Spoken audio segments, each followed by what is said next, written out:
Have you ever, felt that moment of just pure frustration trying to use some everyday thing? Oh, definitely. We all have. And then, instantly blamed yourself, thinking, oh, I'm just not smart enough for this. Or maybe I'm just clumsy. Yeah, it must be me. Yeah. That's the immediate reaction, isn't it? Exactly. Maybe it was a door that just wouldn't open right. You push when you should pull.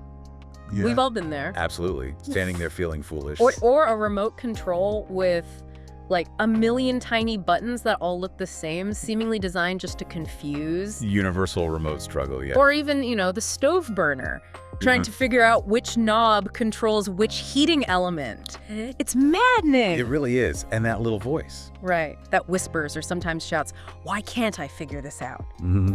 Well, today we're taking a deep dive into the hidden world of design, and we're going to reveal something pretty surprising and honestly kind of liberating. Which is? Those moments, they're almost never your fault. The core message. Exactly.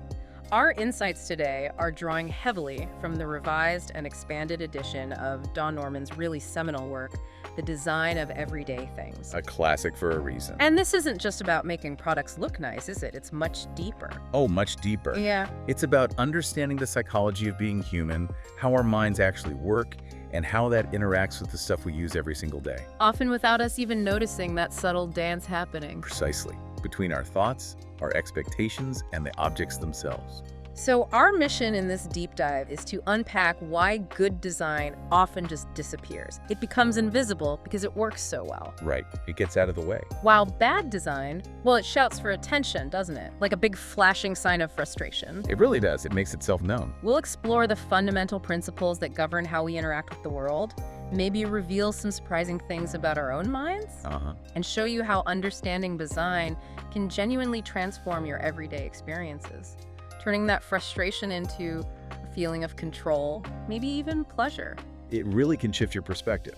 By the end of this, you'll never look at a doorknob or a stove or even a website interface the same way again. You'll have a whole new lens. That's the goal. And what's truly fascinating, going back to that self-blame, it's just so deeply ingrained, isn't it? It really is. When we hit a poorly designed object, we just automatically internalize the failure.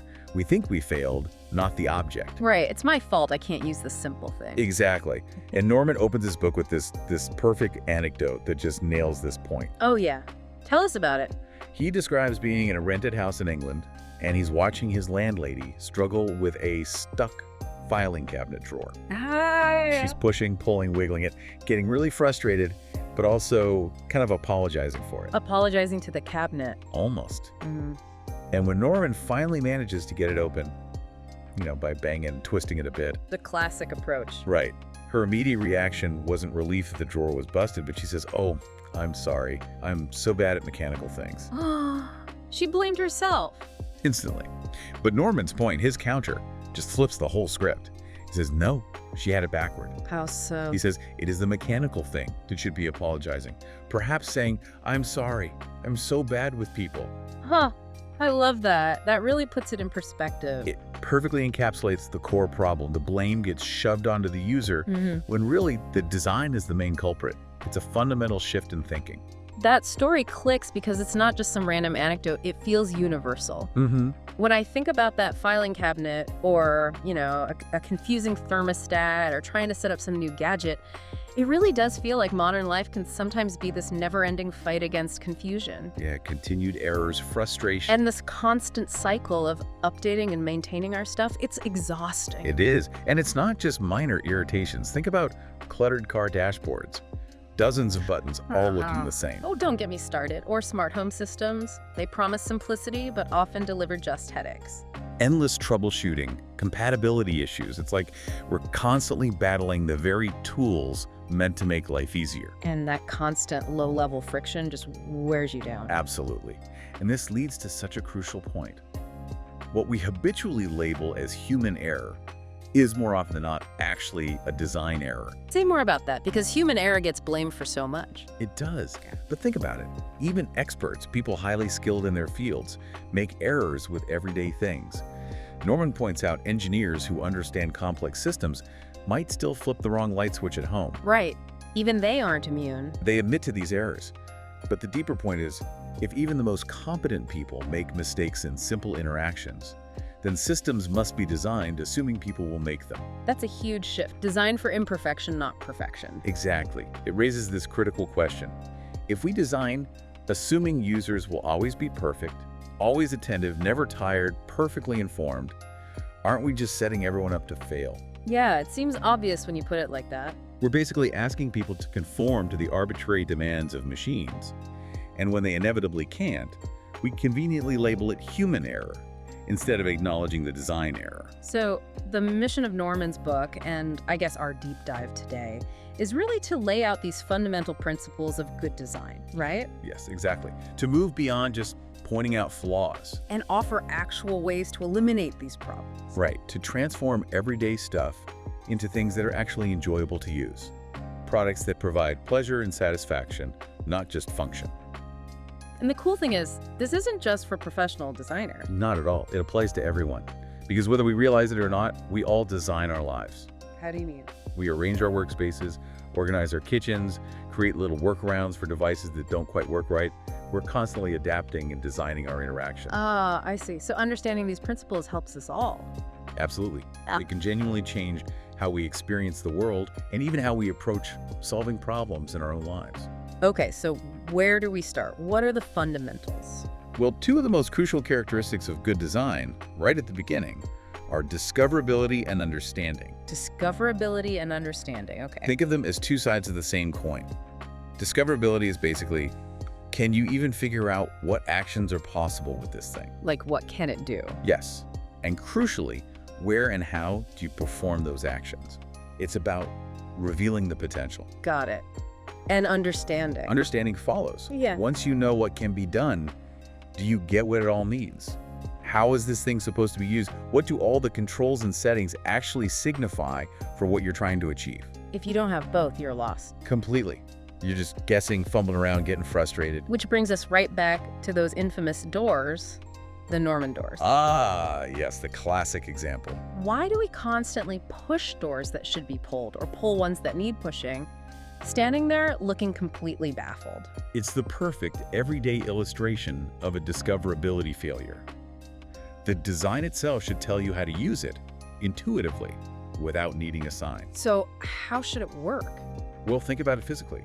A flat, vertical plate on a door practically invites you to push against it with your hand or body. Right, that makes sense. Whereas a horizontal bar clearly affords grasping and pulling. It suggests the action. Exactly. So when you see big labels like push or pull stuck on something as basic as a door, it's basically a confession of failure by the designer. The object itself didn't communicate properly. Precisely. The need for explicit instructions on simple things points to a fundamental flaw in how the object signals its use. And this goes way beyond doors, obviously. Oh, absolutely. Look, for genuinely complex things, maybe a sophisticated medical device, an airplane cockpit, specialized factory machinery needing a manual or training, is totally fine. We accept that complexity. Because the task itself is complex. Right. But Norman argues, quite strongly, that simple home appliances, your toaster, your stove, your washing machine, your TV remote, should not look like Hollywood's idea of a spaceship control room. Huh. Good description. The problem isn't always the number of functions a device has. Modern devices do have lots of capabilities. The issue is how those functions are presented. How discoverable are they? If you need a 50-page manual for a coffee maker. Something has gone seriously wrong in the design process. The complexity of the interface should match the complexity of the task, and the design should guide you intuitively. Okay, so if labels are a sign of failure, how do designers make actions discoverable without just writing instructions everywhere? This leads us to two really powerful concepts: affordances and signifiers. Right. You mentioned those. They sound similar but aren't quite the same. Exactly. Understanding the difference is really key. The idea of affordances comes from the psychologist J.G. Gibson. He argued that objects, just by their physical properties, inherently afford or suggest certain uses. A flat surface affords support. A knob affords turning. A ball affords throwing. So the object itself tells you what you can do with it. Fundamentally, yes. These possibilities exist whether you perceive them or not. But for design, the critical part is making these affordances visible. Visible affordances give us strong, intuitive clues about how things work. Like a chair clearly affording sitting. Perfect example. Now, Norman introduced the term signifiers to clarify the signaling aspect. Signifiers are the perceivable cues, the marks, sounds, textures, shapes that help us figure out the possible actions and how to do them. They're the communicative part of affordances. So the affordance is the possibility, the signifier is the clue. You got it.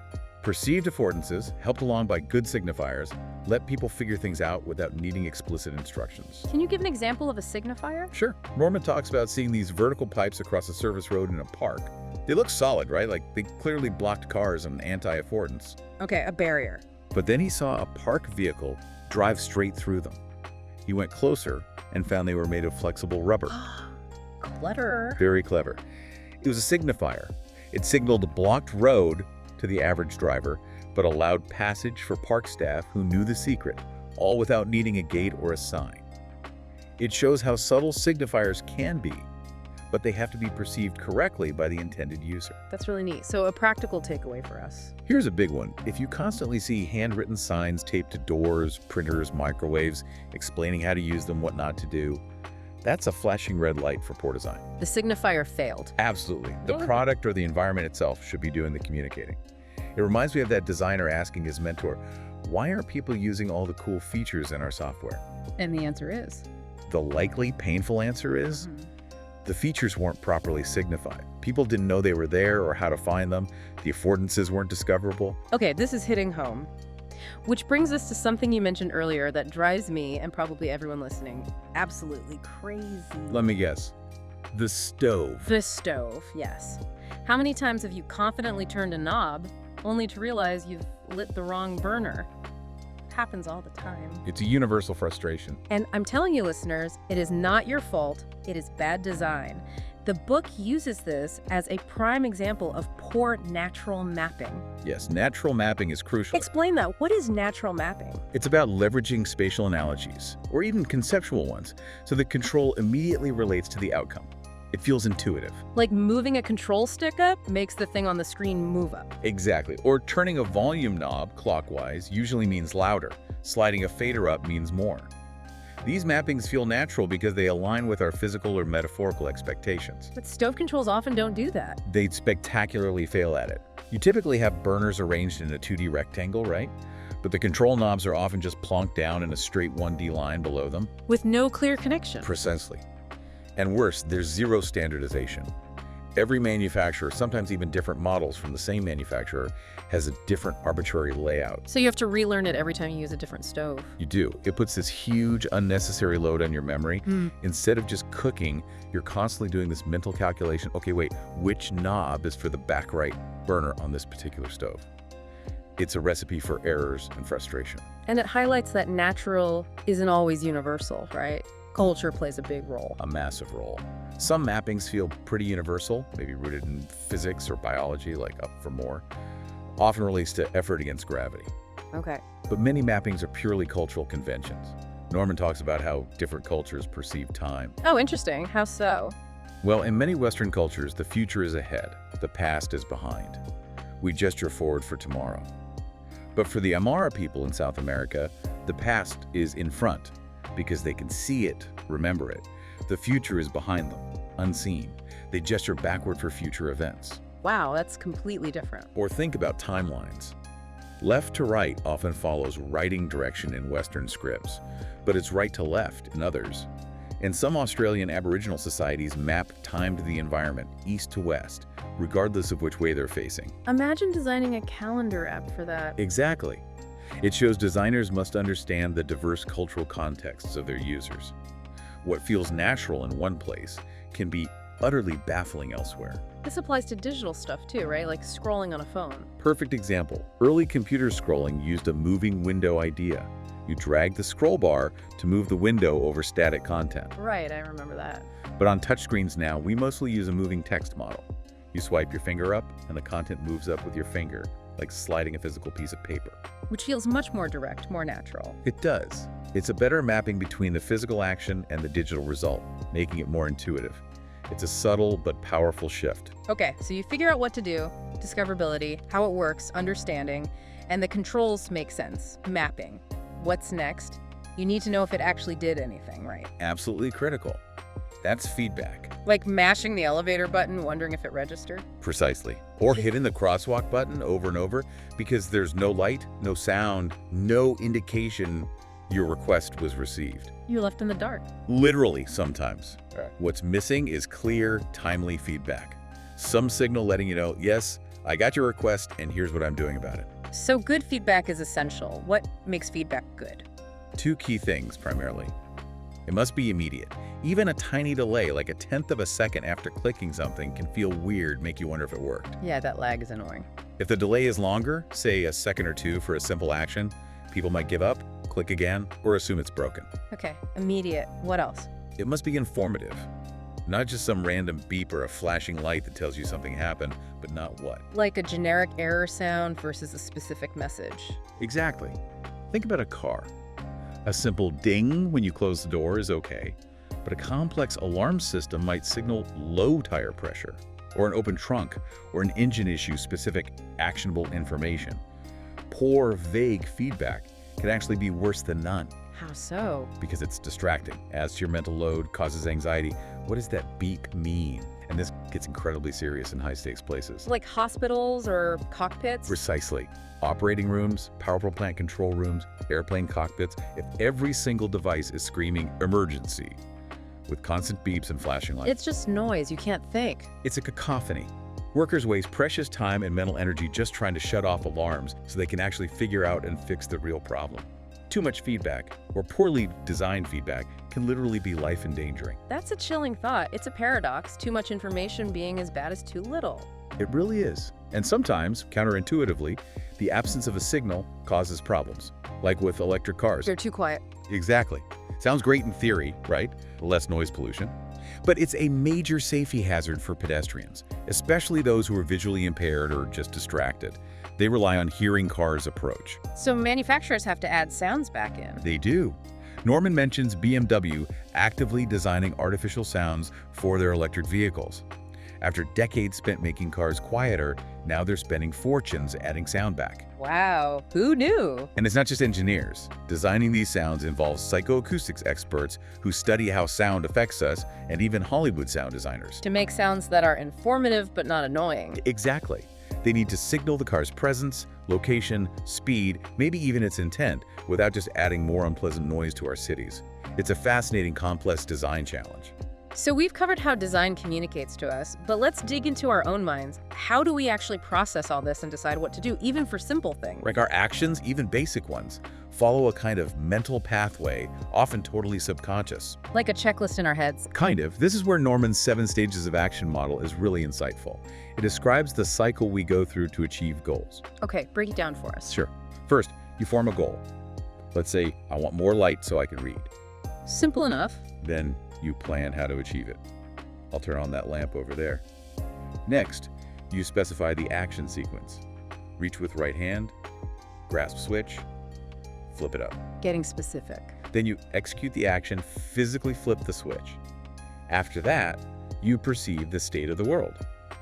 The room seems brighter. You notice the change. You interpret that perception. The light is on and working. And finally, you compare the outcome to your original goal. Is this enough light to read comfortably now? Goal, plan, specify, execute, perceive, interpret, compare. 7 stages. Exactly. And for most everyday actions, especially when we're skilled and the design is good, this whole cycle runs smoothly subconsciously. We only really become aware of these stages when something goes wrong. Like if the light doesn't turn on. Right. Then you consciously backtrack. Did I flick the right switch? Specify, execute. Is the bulb burned out? Perceive, interpret. Is the lamp plugged in? Checking the plan goal. You analyze where the breakdown happened. That framework seems really useful for understanding errors. It is, and also for understanding root causes.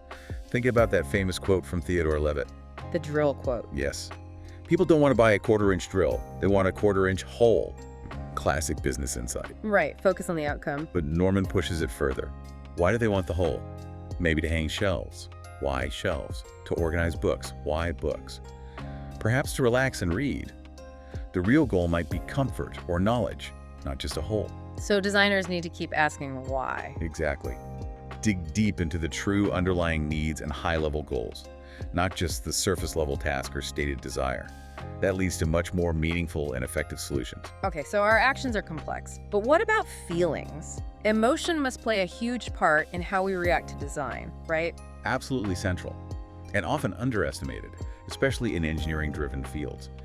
The book introduces a really useful, simplified model with 3 levels of processing: visceral, behavioral, and reflective.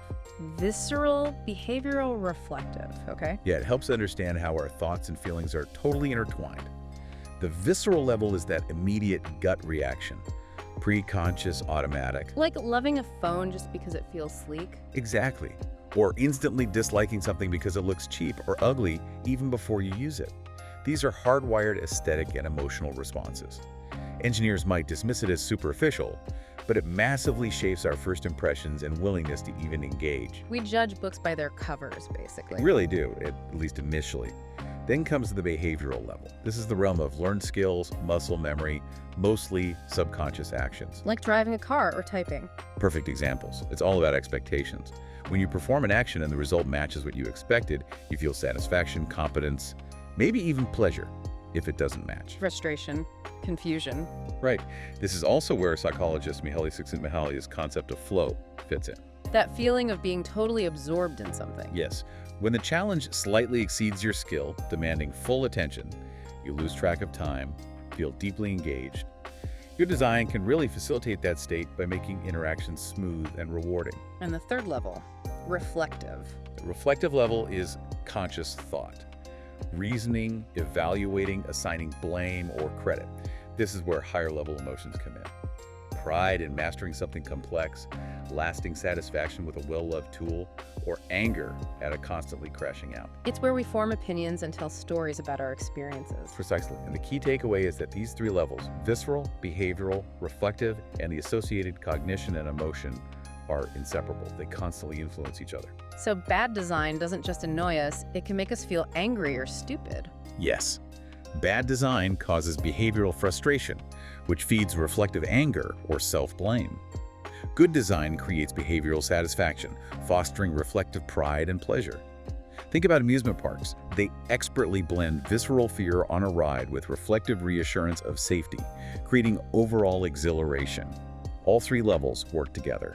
So, given all this mental machinery, how do we actually make sense of how things work? How do we build that mental picture? The book talks about conceptual models. Yes, conceptual models are crucial. It's basically your simplified mental explanation for how something works. It doesn't have to be technically perfect, just useful enough for you to understand it, predict what will happen, and figure things out when something unexpected occurs. Like the files and folders on a computer. Perfect example. They aren't really folders. But that metaphor, that conceptual model, helps us manage digital information intuitively. So problems arise when our model is wrong. Exactly. Or incomplete. Or just doesn't exist. Norman tells a story about his own refrigerator controls. He had a mental model of how they should work, maybe one knob for the freezer, one for the fridge. Seems logical. But his fridge had 2 controls that interacted in some weird, non-intuitive way. His conceptual model didn't match reality, leading to constant frustration trying to get the temperatures right. I think I've had that fridge. Many of us have. Or think about home thermostats. Lots of people have a faulty model, thinking that cranking it way up or down makes it heat or cool faster. Right, like setting it to 90 degrees in summer will cool the room quicker. When usually it's just an on-off switch. It runs full blast until the target temp is reached, no matter how extreme you set it. That misunderstanding comes from a bad conceptual model. So how do we get a good conceptual model? This links back to the design itself. Norman uses this idea of a designer-product-user triangle. The designer has their model. The user forms their model based only on the system image. What's the system image? It's everything you can perceive about the product. Its physical shape, controls, sounds, labels, instructions, packaging, how it behaves. Everything. So the designer's idea has to be communicated through that system image. Exactly. And often there's a gap. The designer's intent isn't clearly conveyed. Good design bridges that gap. It provides clear, unambiguous information through the product itself, allowing you to form an accurate, useful conceptual model so you can use it effectively and even troubleshoot when things go wrong. Our memory seems absolutely key to all of this. The book makes this really interesting distinction between knowledge in the head and knowledge in the world. Yes, that's a foundational concept. and incredibly useful for understanding how we function. We're constantly combining both. Neither is usually enough on its own. So knowledge in the head is what we actually remember. Right, our internal memory. It includes declarative knowledge, facts, and rules like stop at red lights or water boils at 100 degrees Celsius. And procedural knowledge, the how-to stuff, like riding a bike or touch typing.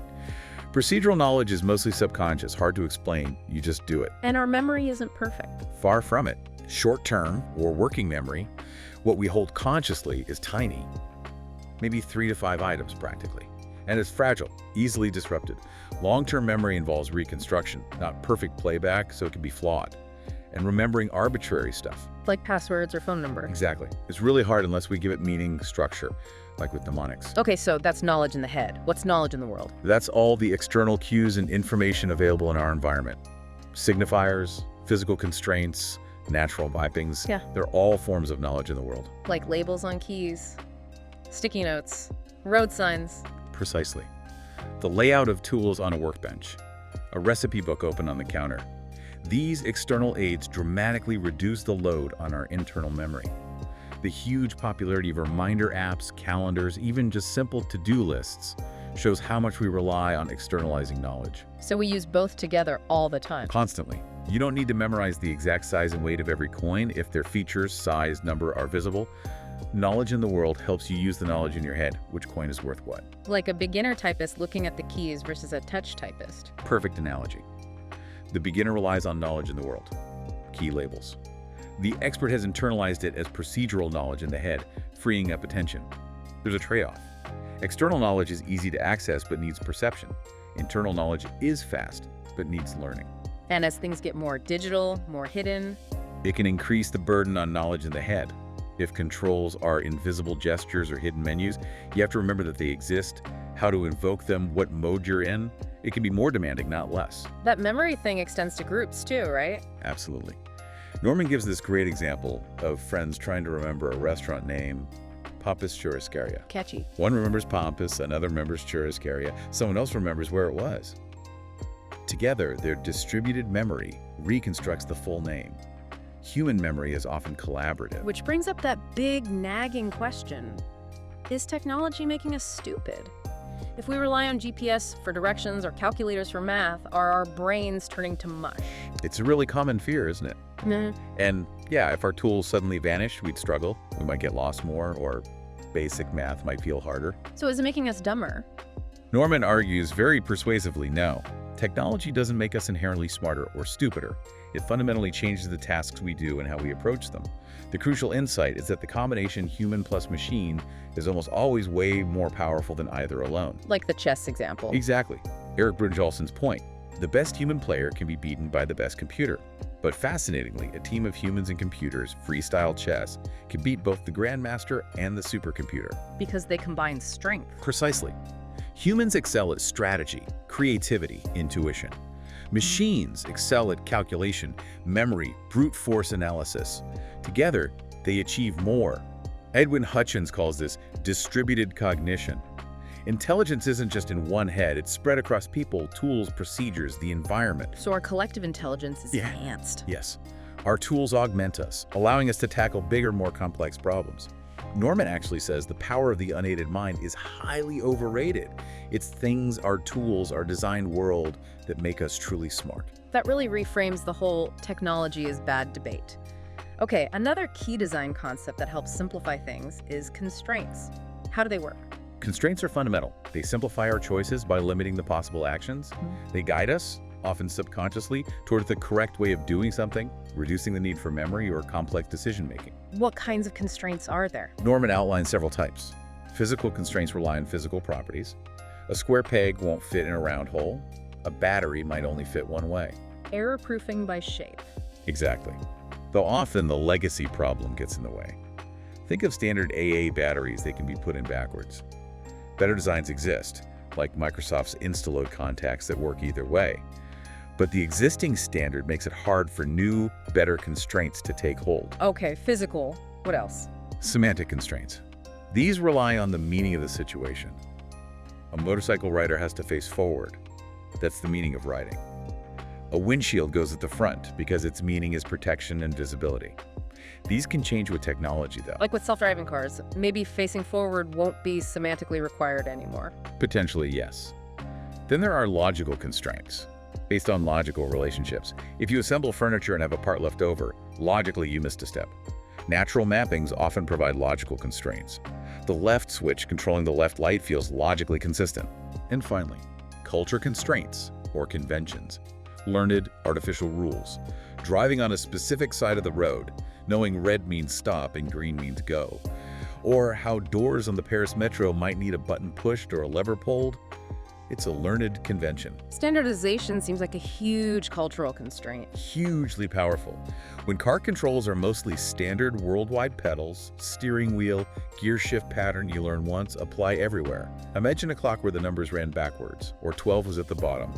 Logically possible, but culturally baffling. It would break our brains. And getting standards agreed upon, like for HDTV formats or USB types, is often a slow, painful political process, but vital for usability.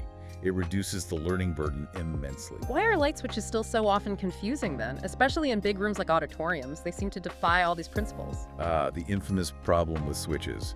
You are definitely not alone in that frustration. Norman himself talks about that fumble experience trying to find the right switch. Trial and error every time. And it can be dangerous. He mentioned small planes, where identical toggle switches for flaps and landing gear were placed side by side. Oh no, I can see where this is going. Exactly. Yeah. Leading to tragic gear-up landings, retracting the gear instead of flaps after touchdown.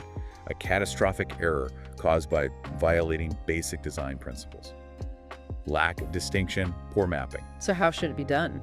Well, for his own home, Norman designed a custom switch panel that used spatial mapping. The physical layout of the switches mirrored the layout of the lights in the room. So left switch, left light, middle, etc. Exactly. Instantly intuitive, error-proof. But he noted how hard it was to actually implement because the commercial parts weren't readily available. There's often a gap between knowing good principles and having the tools to easily apply them. Is there a better approach for complex systems? Yes, activity-centered controls.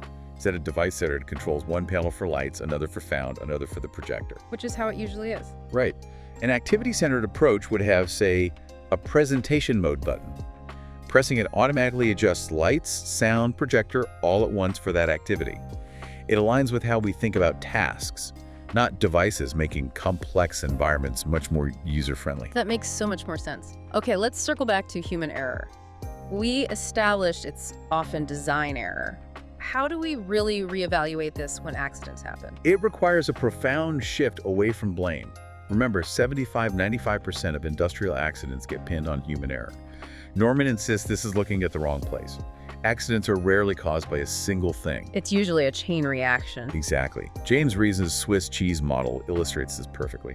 Think of layers of defense equipment, procedures, training as slices of Swiss cheese. Each slice has holes representing latent flaws or weaknesses. Okay. An accident only happens when the holes in all the slices momentarily line up, creating a trajectory for disaster. So blaming the last person in the chain, the human operator, misses all the upstream holes. Precisely. Which raises that critical question. Why do we stop investigating as soon as we find a human at fault, when we'd never do that for a machine? Right, if a machine part breaks, we ask why it broke. Was it bad material? Overstressed? Poor maintenance? We need the same rigor for human performance. Toyota's 5 whys technique is perfect here. Keep asking why. Yes, an F-22 crashes. Initial report says pilot error for not recovering. Why? Maybe oxygen deprivation? Why? Oxygen system failed? Why? Component broke? Why? Design flaw or bad maintenance? Keep digging past the immediate cause to find the systemic, fixable root causes. So if we accept human error is often design error, how do we classify these events for analysis? And more importantly, what can designers do to prevent them? Norman makes a really useful distinction between 2 main types, slips and mistakes. Slips versus mistakes. Okay. A slip is when your intention, your goal is correct, but you mess up the execution, usually unconsciously. Like intending to put milk in coffee, but putting the cup in the fridge instead. Classic action-based slip, right action, wrong object. Or intending to turn off the stove, but getting distracted and forgetting a memory lapse slip. Your plan was fine, but the action went awry. Got it. And a mistake. A mistake is when the goal or the plan itself is wrong from the start. even if you execute it perfectly, the outcome is wrong because the thinking was flawed. Examples. It could be a rule-based mistake. Yeah. Knowing the situation but applying the wrong rule, like stomping on anti-lock brakes thinking the vibration means they're broken. Or a knowledge-based mistake, misdiagnosing the problem entirely due to bad info. And memory lapse mistakes happen here too, like forgetting your overall goal during a complex task because of interruptions. That makes sense. Slips are about execution, mistakes are about intention or planning. Exactly. And a really dangerous type is the mode error slip. This happens when controls do different things in different modes and you lose track of which mode you're in. Like the Airbus crash example. Tragically, yes. Confusion between vertical speed mode and angle of descent mode. The number entered was safe for one mode, catastrophic for the other. Design cures involve making modes blindingly obvious, or, better yet, designing them out entirely if possible. So what's the overall design philosophy here? The credo should be, stop using the term human error professionally. Focus relentlessly on improving the communication and interaction between people and systems. Machines need to accommodate humans, not the other way around. Assume mistakes will happen and design for them. What are some practical design fixes? Lots. Design for fussy input, accept dates or phone numbers in various formats, don't demand rigid, arbitrary ones.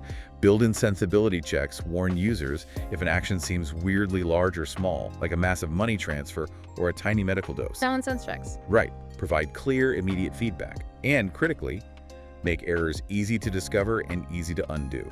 The undo function is one of the most powerful error recovery tools ever invented. Absolutely. Give people a safety net. To prevent slips specifically, make different controls look and feel different or place them far apart. Make modes obvious. Use confirmations for critical actions. Are you sure? Allow undo. What about that Japanese term, poka-yoke? Poka-yoke mistake proofing.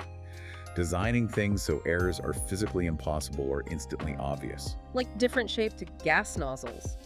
Or SIM cards only fitting one way. Perfect examples. Or hospital barcode scanners preventing the wrong drug being given to a patient. Or even the USB plug, which theoretically prevents wrong insertion. Though usually only on the third try. True. But the principle is sound. Design the error out. These issues aren't just about individual products, though, are they? Sometimes the problems are bigger, more systemic. Absolutely. Social pressures, institutional cultures play a huge role. The Tenerife air disaster wasn't just one pilot's mistake.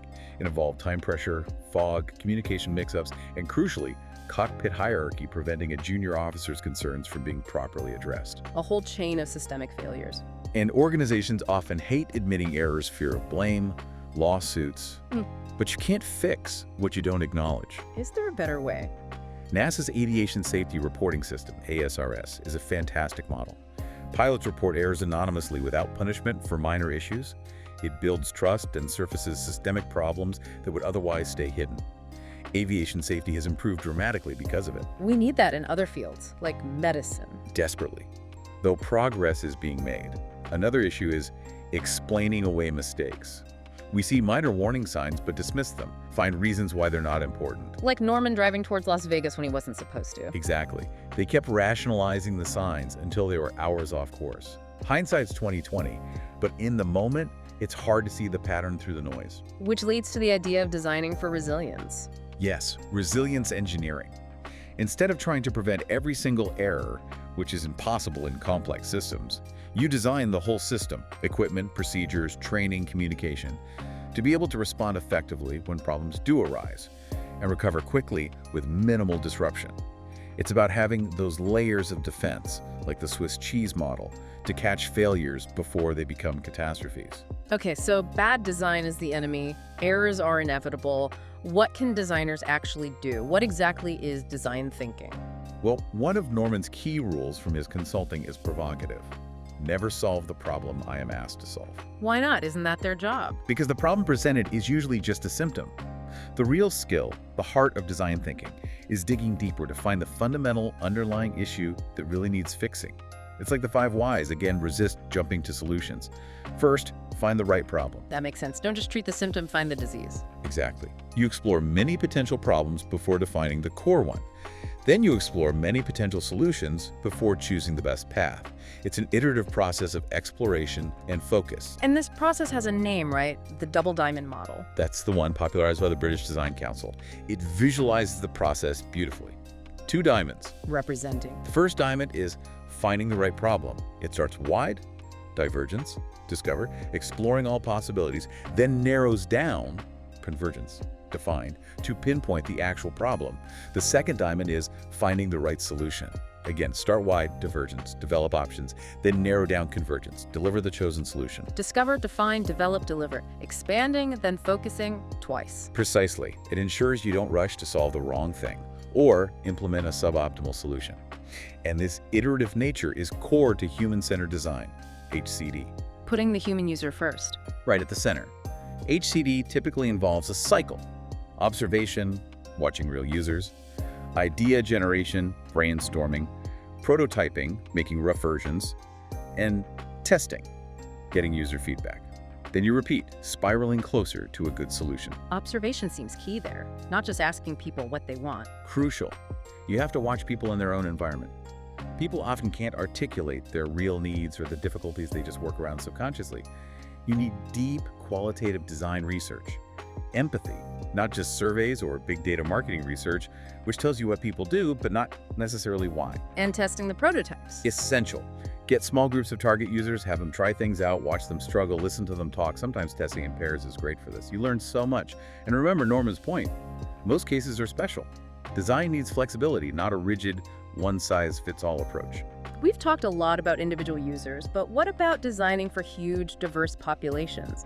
The book mentions activity-centered design. Yes, that's a really valuable perspective. While HCD focuses on the individual, activity-centered design shifts focus to the activity itself. The idea is that human activities driving, cooking, listening to music, communicating are often more similar across cultures than individuals are diverse. So designing for the activity reaches more people. Potentially, yes. Think about driving a car. It's incredibly complex, but the core activity is understood globally, and the controls are largely standardized around that activity. People tolerate the complexity because it feels appropriate to the task of driving. Or the iPod example. Perfect. Apple didn't just design a music player. They designed for the entire activity of music enjoyment. Finding, buying, organizing, transferring, listening. That holistic approach was key to its success. When design aligns with the activity's structure, people are more willing to learn and adapt. Bringing a product to life involves so many different teams, though. Design, engineering, marketing. That must create friction. Oh, immense friction often. Product development is inherently multidisciplinary. Engineering wants reliability, marketing wants features, sales wants low cost, manufacturing wants ease of production. They have different, often conflicting goals, leading to compromises. Often, yes. Or piecemeal, after-the-fact changes that dilute the design vision and hurt usability. Good design needs deep collaboration from the start. And then there's the issue of who buys it versus who uses it. The purchaser versus user problem. Often the person making the buying decision, like a corporate IT department, isn't the person who will use the product daily. Their priorities might be cost or compatibility, not ease of use. Designers have to understand both audiences and often advocate for the end user. We also touched on designing for everyone, including those with different abilities, inclusive design. Yes, and the fallacy of the average person. If you design for the average, you exclude the margins. Inclusive or universal design aims to make things usable by the widest possible range of people without needing special adaptation. But what about the stigma problem? Assistive devices being rejected because of how they look. That's a huge challenge. Yeah. Walkers, hearing aids. People reject them not because they don't work, but because they don't want to advertise a perceived infirmity. The design solution isn't just functional, it's social and aesthetic. Yeah. Make them desirable, even fashionable, like stylish glasses. Turn stigma into status, or at least acceptance. Exactly. And often, inclusive design benefits everyone. Curb cuts on sidewalks help wheelchair users, but also people with strollers, luggage, bikes. Larger, high-contrast text helps the visually impaired, but also anyone in dim light. Flexibility is key. Looking ahead, the book talks about innovation, incremental versus radical. Right. Incremental innovation is that slow, steady improvement. Cars getting quieter, safer, more efficient over decades. Radical innovation is the big leap, the first car, the first PC. It's spectacular, but often fails or takes ages to catch on. And the problem of adding too many features. Featureitis. The disease of modern products. Companies feel pressured to constantly add more features than competitors, leading to bloat, complexity, and products becoming indistinguishable. The Lego motorcycle going from 15 intuitive pieces to 29 needing a manual is a perfect example. Less is often more. Technology itself forces changes too, doesn't it? Like keyboards on phones? Absolutely. Small screens meant physical keyboards had to go, leading to on-screen keyboards, swiping gestures, voice input. Each new tech forces new interaction models. Though Norman notes reading is still generally faster and more flexible than listening for absorbing complex info, new media supplement they don't always replace. The video phone example was fascinating, conceived so early, took so long to arrive. Yes. That 1879 cartoon shows the idea was easy, but making it reliable, affordable, ubiquitous took over a century. That's often the case with radical ideas. It highlights Stigler's law. Credit often goes to the successful popularizer, not the original inventor. And the QWERTY keyboard sticking around despite being inefficient. Classic legacy problem. It was designed to slow down typists to prevent old mechanical typewriters jamming. Better layouts exist, like Dvorak, but QWERTY is too entrenched. Billions know it. The switching cost is too high. Standardization, even if something's suboptimal, creates massive inertia. So wrapping this all up, what's the big takeaway for us, the users? It sounds like we shouldn't be so hard on ourselves. Definitely not. We're not alone in our struggles. And Norman's final thoughts reinforce that technology doesn't make us dumber, it changes the tasks.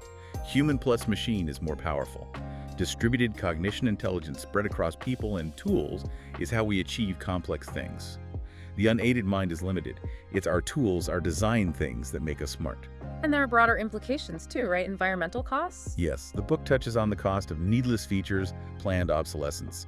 But it ends on a really optimistic note. The rise of the small. New tools, 3D printers, self-publishing, easy video-audio creation are empowering individuals and small groups to create, innovate, share knowledge like never before. It's fostering a renaissance of talent, bypassing old gatekeepers. It's an exciting time where understanding design is more important than ever. That is a powerful vision. This deep dive, it really hammered home how our human psychology, memory, perception, emotion is the bedrock of good design. Technologies change constantly, but people, we stay fundamentally the same. Which means these core design principles, based on understanding us, will always be relevant. Maybe even more so as things get more complex. So the next time you find yourself wrestling with some frustrating object or interface, remember this conversation. Don't immediately blame yourself. Pause and think like a designer. Exactly. Ask yourself, what's making this difficult? Is it discoverability? Is the mapping weird? Is the feedback missing or confusing? Think, how could this be designed better to fit how I actually work instead of forcing me to adapt? And maybe, just maybe, start noticing and even advocating for better design in the world around you. Because when design gets it right, it's not just about less frustration. It can genuinely make our daily interactions feel smoother, more controlled, more satisfying, maybe even delightful.